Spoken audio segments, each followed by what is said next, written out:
it could have been one of those situations where somebody owned the book and then they passed it on to somebody else and said, and somebody else said, hey, I know this spell, and they wrote in the book, and that's how the book changed it grew. Because it didn't work. Yeah. And then they just cut that part out and then put the new one in that changed it. Because a lot of times with these spells, if you're calling on planetary influence, right, and then the person who wrote it knew that you had to do it at a certain time and a certain, celestial alignment to make this ritual work, but they didn't write that in there.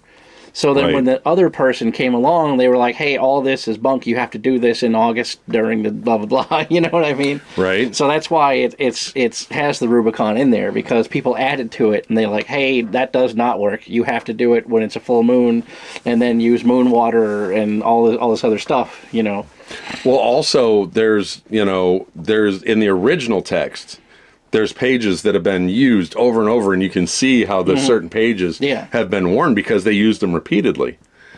So in the original. Now, it's more likely, it says here, historical context and use.